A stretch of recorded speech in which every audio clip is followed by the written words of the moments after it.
घर के अंदर थे। जुनैरा साहिबा का जब इंटरव्यू हुआ तो जुनैरा साहिबा ने इंडिपेंडेंटली अपना इंटरव्यू किया और उस टाइम उनकी फैमिलीज़ के लोग भी थे, हम भी लोग थे, तो सब लोग थे।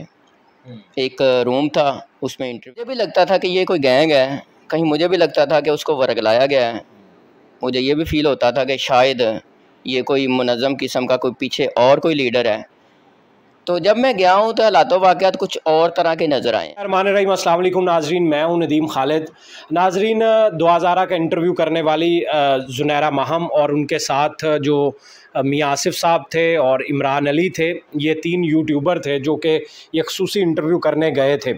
और जुनैरा महम का मौक़िफ़ तो आप सुन चुके हैं, लेकिन वहाँ पर मौजूद एक ऐसे शख्स भी थे जिन्होंने वहाँ पर इंटरव्यू किया और वो मुख्तलिफ़ नौइयत का इंटरव्यू था। उसमें इस तरह के सवालात नहीं पूछे गए थे जिससे बहुत सारे वालिदैन को भी दुख हो और उन लोगों को भी दुख हो जो कि दुआ को सपोर्ट कर रहे हैं। तो मियाँ आसिफ साहब मेरे साथ मौजूद हैं, उनसे हम जानेंगे कि उन्होंने जब ये इंटरव्यू किया तो उनके पास सबसे पहले जो मैं मियाँ साहब आपसे वो सवालात करूँगा जो कि आम लोग इस वक्त पूछना चाह रहे हैं। बहुत सारे व्लॉग्स मैंने भी देखे हैं, उसमें बहुत सारे सवालात उठाए गए हैं। उसमें एक तो ये कि ये यूट्यूबर्स का इंतखाब जो किया गया था इंटरव्यू के लिए, ये किस बुनियाद पर किया गया था? बतौर सहाफ़ी तो मुझे मालूम है, लेकिन आप ज़ाती तौर पे ये बताएंगे कि किस तरह ये 3 यूट्यूबर थे आप लोग जो कि उस वक्त इंटरव्यू करने गए थे। सबसे पहले तो ये बताएं कि ये इंतखाब किस तरह हुआ था ये 3 यूट्यूबर्स का? ये इंतखाब इस तरह हुआ था कि इन 3 यूट्यूबर्स ने मेहनत बड़ी की थी दुआ तक पहुंचने के लिए, और मैंने ज़ाती तौर पे बड़ी कोशिश की थी और मेरी ख्वाहिश भी थी। तो उनको लगा कि हम इन यूट्यूबर्स को इंटरव्यू दे देंगे तो ये मुनासिब हैं, ये हमारे साथ कोई गलत तरह का कोई क्वेश्चन नहीं करेंगे या हमारी कोई मुखबरी नहीं करेंगे या हमारे ख़िलाफ़ कोई बात नहीं करेंगे। उनको ऐसा लगता था और थोड़ा-सा हमने उनको अपने सोर्स से इत्मीनान भी दिलाया हुआ था कि हम आपके मजाज के ख़िलाफ़ कोई ऐसी बात नहीं करेंगे जिससे आपको लगे कि हम कोई किसी के पेरोल पे हैं या किसी की साइड पे करके तो हम आपका अरेंज कर रहे हैं। ऐसा नहीं, हम बिल्कुल पॉजिटिव करेंगे, न्यूट्रल करेंगे और जो उनकी वालदा साहिबा के तहफ़्फ़ुज़ात हैं वो करेंगे। और सबसे पहले हमारा पॉइंट ये है कि उनकी वालदा साहिबा बहुत वरीड हैं कि मेरी बेटी किस हाल में है। तो हमारी कोशिश थी कि हम वालदा साहिबा को बताएं कि दुआ किस हाल में है, सही हाल में है या कोई ख़राबी वाला बायस है। जो वो आपने उनकी वालिदा को दिखाने की कोशिश की, लेकिन बहुत सारे लोगों ने उस पर सवालात उठा दिए और उन पर कई सारे सवालात, किसी पर कोई एतराज़ कर रहा था कि गद्दी के ऊपर बिठा के कद ऊंचा किया गया, कोई कह रहे थे मेकअप बहुत ज़्यादा किया गया उम्र ज़्यादा दिखाने के लिए। तो ये सारी चीज़ें किस लिए ज़रूरी थी और इन सब का क्या मकसद था? जहाँ तक गद्दी की बात है तो आपने माशाल्लाह चैनल में काम किया है। हम फ्रेम की सेटिंग के लिए सीट एडजस्टमेंट के लिए गद्दी भी रखवाते हैं और सीट को ऊपर भी करवाते हैं ताकि ऊपर से किसी के अगर लोगो लगना है या किसी के स्पेस किसी को चाहिए, उसने अपने हिसाब से उसको मैनेज करना होता है। ये एक बेसिक रूल है नाजरीन में। ये मैं भी आपको बता दूं कि जब भी हम लोग कोई भी इंटरव्यू करते हैं, चाहे वो स्टूडियो के अंदर हो या बाहर हो, तो हम कोशिश करते हैं कि इंटरव्यू लेने वाला और जो इंटरव्यू देने वाला है उन दोनों का बराबर में फ्रेम आए। ये ना हो कि एक का कद ऊपर लग रहा हो, दूसरे का नीचे लग रहा हो। अगर इसमें कोई कमी हो तो फिर हम ये करते हैं कि या तो चेयर्स इस तरह की होती हैं अमूमन कि एंकर्स नीचे कर लेते हैं, और ख़ास तौर पे न्यूज़ एंकर्स को हमने देखा है कि जब वो चैनल में कर रही होती हैं तो उस वक्त उनकी हाइट लड़कियों की अमूमन कम होती है लड़कों के मुकाबले में, तो वो लड़कियों की चेयर ऊपर करनी पड़ती है और लड़कों की चेयर नीचे करनी पड़ती है ताकि बराबर में फ्रेम, कभी आप खबरें देखें तो उसमें। तो ये मियाँ साहब, ये भी लोग बहुत सारे उस इंटरव्यू को एक प्लांटेड इंटरव्यू करार दे रहे हैं दिया। तो ये किस तरह इंटरव्यू हुआ, इसमें क्या आपने क्या देखा, क्या महसूस हुआ, किस तरह ये इंटरव्यू था, ये सारी तरतीब क्या थी? इसमें तरतीब ये थी कि हमने अपने सोर्स को अपनी फीलिंग्स बताई, लोगों के तहफ़्फ़ुज़ात बताए। सबसे पहले दुआ ज़हरा की वालदा साहिबा के तहफ़्फ़ुज़ात बताए कि उनकी वालदा का हक़ है कि उनकी बेटी का पता चले कि वो किस हाल में। अगर आप गैंग नहीं हैं तो आप हमें मलवाएं, इसका मतलब है कि आप गैंग है कि आप जो हमें मलवा नहीं रहे। तो हमने काफ़ी रिक्वेस्ट की, तरीके से मैनेज किया, क्योंकि ख़बर निकालने के लिए या किसी तक पहुंचने के लिए एफ़र्ट्स तो करना पड़ती हैं। तो उनको लगा कि ये कोई पॉजिटिव बात करेंगे, ये कोई अपना किसी के वो गलत बात वाले लोग नहीं हैं, तो हमारी वहाँ तक एक्सेस हो गई। तो हमें कोई वहाँ के एक्सक्लूसिव कुछ चीज़ें जो वहाँ पे आपने नोट की, बहुत सारे लोगों ने तो टीवी स्क्रीन पर या वो स्क्रीन पर यूट्यूब पर तो देख ली, वहाँ पर उन्होंने नोट कर ली, आपने वहाँ पर क्या चीज़ें ख़ास तौर पर नोट की जो कि काबिले गौर थी, वो ज़रा हमारे नाजरीन को खुसूसी, अभी तक आपका ये पहला इंटरव्यू है तो ये मैं चाहूँगा कि आप वो चीज़ें बताएं लोगों को जो आपने अभी तक नहीं बताई, अंदर दिल में छुपाई हुई हैं। कहीं मुझे भी लगता था कि ये कोई गैंग है, कहीं मुझे भी लगता था कि उसको वर्गलाया गया है, मुझे ये भी फील होता था कि शायद ये कोई मुनज़्ज़म किस्म का कोई पीछे और कोई लीडर है। तो जब मैं गया हूँ तो हालात वाक़यात कुछ और तरह के नज़र आए हैं। सबसे पहले तो हमें इंटरव्यू के लिए दुआ ज़हरा साहिबा ने हामी नहीं भरी। वो यूट्यूबर से बहुत नफ़रत करती है, बहुत बुरा भला कहती है कि मेरे वालिद साहब को भड़काने वाले ये लोग हैं, और मेरे वालिद साहब जो है ना वो इन यूट्यूबर्स की वजह से इस जगह तक पहुँचे हैं, और इस तरह वो जो कर रहे हैं वो इन यूट्यूबर्स की वजह से कर रहे हैं। तो वहाँ पे जब हम गए हैं तो मेरे लिए ये सबसे पहले ये हैरानकुन बात थी कि वहाँ पे मुझे पूरी की पूरी हुक्मरानी जो है ना वो दुआ ज़हरा की लगी है। जब हमने उनके दूसरे मेंबर्स को कहा, उनकी वालदा साहिबा से मेरी बात हुई, उनके भाई से मेरी बात हुई, मैंने उनसे रिक्वेस्ट की कि आप हमें मतलब करवा दें। हमारे साथ ज़ुनैरा साहिबा भी थी, हमारे साथ इमरान अली ख़ान साहब भी थे। तो दुआ ज़हरा साहिबा ने हामी भरी कि मैं सिर्फ़ ज़ुनैरा साहिबा को इंटरव्यू दूँगी, मैं लड़कों को इंटरव्यू नहीं दूँगी।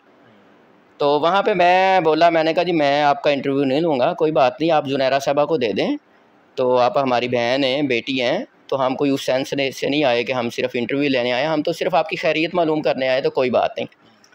खैर वो ज़ुनैरा साहिबा का इंटरव्यू स्टार्ट हुआ। मैंने फिर ज़हीर साहब से बात की, ज़हीर से, और उसके भाई से बात की। तो ज़हीर को मैंने कहा यार हम भाइयों जैसे लोग हैं, हमारी कोई ऐसी बात नहीं है, तो आपका पॉइंट ऑफ व्यू आवाम तक आना चाहिए, आवाम के बहुत सारे सवालात हैं, तो मेरे ख़्याल में कि आपको सामने आना चाहिए, और अगर मैं भी इंटरव्यू कर लूँ तो कोई मसला नहीं है। तो हो सकता है कि इस इंटरव्यू से लोगों के जो जज्बात हैं वो नेगेटिविटी के बजाय पॉजिटिव हो जाएं कि यार ये लोग कोई गैंग नहीं है। तो खैर मैंने कन्विंस किया, टाइम तो काफ़ी लगा, इवन के 4 आवर्स हमें लगे मिन्नत समाजत में, रिक्वेस्ट में, उसके बाद जाके ये इंटरव्यू हुआ। और फिर पहले ज़ुनैरा साहिबा ने किया, उसके बाद फिर मैंने किया, फिर अली इमरान ख़ान साहब ने किया। ये 4 घंटे लग गए जो, तो उस 4 घंटे में आप वहाँ पर इंतज़ार ही करते रहे? जी, हम ऐसे इंतज़ार करते रहे कि जैसे कोई बिन बुलाए मेहमान होते हैं, और हम एक तरफ बैठ के इंतज़ार करते रहे कि अगर वो मान जाएं। कौन मान जाए? दुआ साहिबा। अच्छा, ये सब दुआ की मर्ज़ी से इंटरव्यू? हाँ, ये दुआ की मर्ज़ी से हुआ है। अच्छा, वो जिसको चाह रही थी उस पर कोई उस वक्त कोई प्रेशराइज़ करने वाला नहीं था, जहाँ लगा? जहाँ तक मुझे लगता है ना, मैं जर्नलिज़म से मुंसलिक हूँ अरसा दराज से, मैंने ये समझा था कि कोई प्रेशर होगा। तो जब मैं वहाँ पहुँचा हूँ, मुझे एक टाइम के बाद ये लगा है कि दुआ का इन पे थोड़ा सा इन्फ्लुएंस है, पॉजिटिव उसको कह लें, उसको अंडरस्टैंडिंग कह लें, कि जो दुआ साहिबा ने कहना है वो ही होना है, उसके अलावा नहीं होना। कोई उसके ऊपर फोर्स नहीं कर सकता। कि यहाँ तक कि उसने दुआ ने कहा जी मैंने इंटरव्यू नहीं देना, किसी को भी नहीं देना। आज मैं इंटरव्यू देने के मूड में ही नहीं हूँ, क्योंकि हम बग़ैर इत्तला के गए थे।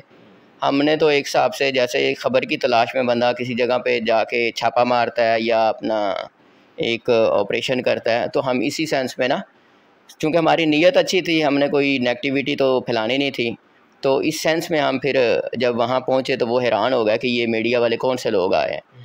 तो फिर हमने कहा जी हम कोई उस तरह मीडिया वाले लोग नहीं, हम तो। ज़ुनैरा भी आपके साथ? ज़ुनैरा भी हमारे साथ थी। ज़ुनैरा राब्ते में थी पहले? हमारा कभी राब्ता होता था और कभी नहीं होता था, क्योंकि जो हमारा सोर्स था वो हमें कहता था जी मेरा तो ख़ुद अभी 2-3 दिन 4 दिन से राब्ता नहीं हुआ। तो कभी थोड़ा सा हमें लगता था कि हमारा राब्ता बहाल हो गया है, तो हमारा इनडायरेक्ट राब्ता था। ज़ुनैरा साहिबा का भी इनडायरेक्ट था, लेकिन कभी कभी उनका डायरेक्ट हो भी जाता था, सोर्स के थ्रू, डायरेक्टली शायद नहीं। उसमें तो ज़ुनैरा, अच्छा चलें खैर, ये बताएं कि जब ज़ुनैरा का इंटरव्यू हो रहा था उस वक्त वो कौन सा कमरा था और कौन कौन लोग उस वक्त अंदर मौजूद थे? जिस वक्त ये इंटरव्यू रिकॉर्ड ज़ुनैरा का हो रहा उस वक्त आप लोग कहाँ थे, कहाँ इंतज़ार कर रहे थे? घर के अंदर ही मौजूद थे या फिर कमरे के अंदर मौजूद थे? किस जगह थे आप लोग उस वक्त? कमरे में कौन कौन था? हम और रूम के बाहर वो ज़हीर और दुआ का बेडरूम था जिसमें आप लोग बैठे हुए थे, वो खाली रूम मालूम होता था, जैसे कुर्सियां रखी गई हूँ, टेबल रखा गया हो और एक ख़ास इंटरव्यू के लिए ही सेटिंग बनाई गई हो, वरना वो खाली कमरा नज़र आ रहा था। उस कमरे में एक बेड पड़ा हुआ था। ये तो मैं यकीन से नहीं कह सकता कि वो बेडरूम किसका था, और मुझे ये भी नहीं पता कि वो अपना दुआ और ज़हीर का घर था या उनके पेरेंट्स का था, और ना ही मैंने कोई पूछने की वो की है कि किन का है, क्योंकि सिचुएशन ऐसी थी कि अगर कोई हम ऐसी बात करते तो हो सकता है मेरी एक्सेस भी ना होती दुआ तक। और उस वक्त सिर्फ आप लोग बाहर इंतज़ार कर रहे थे और जुनैरा इंटरव्यू कर रही थी, उसका कैमरामैन था और ज़हीर और दुआ थे, सिर्फ यही लोग थे और फैमिली के लोग आ रहे थे, क्योंकि मुख्तलिफ लोग ये भी बात कर रहे हैं कि वहाँ पर कोई मौजूद ऐसा शख्स था जो कि जुनैरा को सवाल बता रहा था, लेकिन आप तो बाहर से देख रहे होंगे दरवाज़ा खुला हुआ था। कोई किसी को सवाल नहीं बता सकता, हर बंदे ने अपने इंडिपेंडेंटली काम करना होता है। होता ये है कि जब कोई कैमरामैन होता है तो वो थोड़ा सा इशारा कर देता है कि आपका फ्रेम नहीं ठीक, आप कैमरे में देखें, तो शायद उससे लग रहा होता है लोगों को कि कुछ सवाल कर रहा है, कोई इंस्ट्रक्शन दे रहा है। ऐसी सिचुएशन वहाँ नज़र नहीं आई हमें। और जामे शीरी के जो 2 गिलास और 1 बोतल थी वो आपके इंटरव्यू में गायब हो गई, इसकी क्या वजह थी? 4 घंटे गुजरने की वजह से गायब हो गए या वो मशहूरी के लिए रखे गए? नहीं, मैंने अपना फ्रेम बनाना था, मुझे शायद ठीक नहीं लगा कि जामे शीरी का इससे क्या ताल्लुक है, तो मैंने अपने फ्रेम के हिसाब से मैंने कहा ये चीज़ें कर दें आपकी मेहरबानी, हमने उसको फ्रेम कर लिया। तो आपने जब ये इंटरव्यू कर लिया, दुआ से आपने बात कर ली, तो फिर उसके बाद आपको क्या अंडरस्टैंडिंग डेवलप हुई दुआ के बारे में, ज़हीर के बारे में और दुआ की फैमिली और वालिदैन के बारे में? अब आपका क्या तज़िया, आप इस सिचुएशन सारी को किस तरह देख रहे हैं कि जिस तरह एक मीडिया पर और बहुत सारे लोगों ने जिस तरह पोर्ट्रे भी किया कि ये एक गैंग है, मुनज़्ज़म गैंग है, आप एक इंडिपेंडेंट सहाफ़ी थे, आप वहाँ पर इंटरव्यू करने गए, आपने वहाँ पर तमाम जो हालात तो वाक़यात देखे आपने बता दिए। अब मुझे ये बताएं कि उस सारी के बाद आपकी अंडरस्टैंडिंग कैसे चेंज हुई और इस वक्त आपकी मौजूदा हालात में अंडरस्टैंडिंग क्या है? हमारे मुआशरे में इससे पहले भी लव मैरिज हुए हैं, ये भी लव मैरिज वाला एक सीन है। तो लव मैरिज में ये है कि जो स्टार्टिंग वाला टाइम होता है लड़का लड़के की अंडरस्टैंडिंग बहुत अच्छी होती है, तो मुझे भी यही नज़र आया कि उनकी आपस में बहुत अच्छी अंडरस्टैंडिंग थी। बल्कि कोई बात अगर करनी होती तो एक दूसरे से डिस्कस करके करते थे। और ये इंटरव्यू कहाँ पर हुआ? लाहौर में ही हुआ या कहीं बाहर था? ये मैं शायद अभी बताना कबल टाइम समझता हूँ, क्योंकि कुछ अपना बात चले, कुछ लोग कहते हैं, कुछ लोगों ने पहले ये बात कर दी कि उकाड़ा के करीब कहीं पर ये इंटरव्यू हुआ, लाहौर से ये बाहर था। मैं ये कह सकता हूँ पंजाब में हुआ है। अच्छा, पंजाब में ही हुआ है, ठीक है। और आपको कोई गैंग मुनज़्ज़म नज़र नहीं आया, ये आप फिर तस्दीक करते, क्योंकि उनके वालिदैन शायद आपके ख़िलाफ़ भी वो नोटिस लेने वाले हैं, उसका भी मैं ज़िक्र कर दूं। उन्होंने कहा कि ये जो जुनैरा है, ये जुनैरा एक गैंग चला रही है, ये भी उसी गैंग का हिस्सा है, जो यूट्यूबर इनके साथ गए वो यूट्यूबर भी उसी गैंग का हिस्सा हैं। आप लोग जुनैरा की सरपरस्ती में एक यूट्यूबर्स का गैंग है और आप लोगों ने जाके दुआ और ज़हीर का इंटरव्यू, इसलिए आपको ये असेस दी गई क्योंकि आप लोगों का उस गैंग से ताल्लुक़ है। तो अब मुझे ये बता दें कि वो जुनैरा को तो नोटिस आ गया लीगल, आपको भी लीगल नोटिस रिसीव हुआ है अभी तक कि नहीं? और अगर रिसीव होगा तो आप इसका किस तरह जवाब देंगे? मैं हर लीगल नोटिस के इंतज़ार में हूँ, मुझे बिल्कुल हो। मैं जर्नलिस्ट हूँ और मैं इससे पहले भी ऐसे ही काम करता आया हूँ, कोई बड़ी बात नहीं है। लीगल नोटिस भी आते हैं, बहुत सारी चीज़ें आते हैं, थ्रेट भी आते हैं, तो मुझे अभी तक कोई नहीं आया। अगर कोई आएगा तो फिर मैं टेक्निकली उसको हैंडल करूँगा। और ये वन साइडेड आप समझते हैं बतौर एक जर्नलिस्ट के सिर्फ अभी तक दुआ का आपने किया इंटरव्यू, आपने उनके वालिदैन से भी रब्ता किया इस पर उनका रिएक्शन लेने के लिए? कोई उनसे रब्ता आपका हो पाया है ये सारी सिचुएशन में? क्योंकि बहुत सारे लोग, अगर आपने भी जो वीडियो देखी होगी उसमें बहुत सारे लोग नीचे रिक्वेस्ट कर रहे हैं कि अगर आप लोग मिल सकते हैं तो उनके वालिदैन को भी इतना वक्त दे देना चाहिए कि वो भी अपनी बच्ची से बात कर सकें। मेरी ख्वाहिश है, मेरी दुआ है कि दुआ से उसके वालिदैन मिलें और मिलना भी चाहिए। तो लेकिन जो सर्कमस्टांसिस है, जो सिचुएशन है, मुझे नज़र नहीं आता कि दुआ और दुआ के वालिदैन की वो को मुलाकात करा सकेंगे। क्या वजह है ऐसी? क्या वजह है कि दोनों पार्टीज़ बने हुए हैं, जहाँ पे पार्टीज़ की बात होती है वहाँ पे इत्मीनान नहीं होता, और जहाँ पे इत्मीनान नहीं होता वहाँ पे मुलाकातें नहीं होती। थोड़ा सा ज़हीर की फ़ैमिली के बारे में भी बताएंगे आप कि ज़हीर की फ़ैमिली को आपने कैसा पाया, वो लोग क्या करते हैं, उनके बारे में मुख्तलिफ़ बातें हो रही हैं, तो उनके घर से, उनके रहन सहन से आपने क्या असेसमेंट की? बतौर जर्नलिस्ट के आप कौन सी चीज़ें नोट कर पाए? मुझे तो कोई गैंग शैंग नहीं नज़र आया, कोई ऐसी चीज़ क्रिमिनल भी नज़र नहीं आई। एक आम से नॉर्मल से शरीफ से सीधे साधे लोग हैं, कोई मुझे उनका क्रिमिनल सिचुएशन नज़र नहीं आई। तो ऐसे ही है जैसे एक गांव के लोग होते हैं या एक आम नॉर्मल से लोग होते हैं। तो मुझे उनमें से, हालांकि मैंने वॉच किया है, उनकी वालदा साहबा को भी, उनके बड़े भाई शबीर को भी, बाकियों को भी, किसी की कोई नीयत मुझे नज़र आए, किसी का कोई आसार नज़र आए, लेकिन वहाँ पे मुझे दुआ का ही सब कुछ नज़र आया। प्रोटोकॉल भी, रिस्पेक्ट भी, और एक पॉजिटिव जो इन्फ्लुएंस होता है वो भी। दुआ वहाँ बहुत खुश है? खुशी तो ऐसे मामलात में नहीं होती, ज़ाहिर नज़र आ रही। नहीं, मैं इसको ये नहीं कहूँगा कि खुश है। खुश तो शायद दोनों फैमिलीज़ नहीं हैं, क्योंकि ऐसी सिचुएशन में दुख ज़्यादा फ़ील होता है और खुशी कम फ़ील होती है। अलबत्ता चूँकि एक बंदा एक कदम उठा लेता है, एक काम कर लेता है, तो उसमें थोड़ा सा खुश भी रहने की कोशिश करता है। तो मैं इसको नहीं समझता कि किसी भी दोनों फैमिलीज़ में कोई भी खुश है, अलबत्ता वो टाइम स्पेंड कर रहे हैं।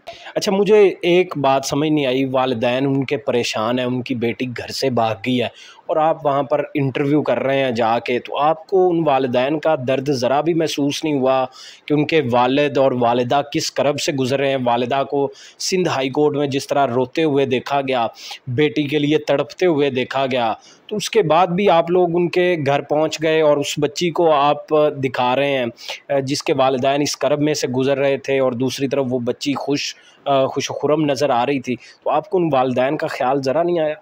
मुझे उन वालिदैन का बहुत ख़्याल है, मैं उनके दर्द को महसूस कर सकता हूँ, मैं उस वालिदा के आंसू महसूस कर सकता हूँ। बात यह कि हम लोग क्या कर सकते हैं, एक लड़की की मर्ज़ी है, लोअर कोर्ट ने फ़ैसला दे दिया है, सिंध हाई कोर्ट ने फ़ैसला दे दिया है, लाहौर हाई कोर्ट ने फ़ैसला दे दिया है, तो मैं और आप क्या कर सकते हैं? मैंने सबसे पहले, जो आप दर्द की बात कर रहे हैं, जो ख़्याल की बात कर रहे हैं, सबसे पहले मैंने जाके दुआ से ये रिक्वेस्ट की है कि बेटा आइंदा आपने अपने पेरेंट्स के दुआ,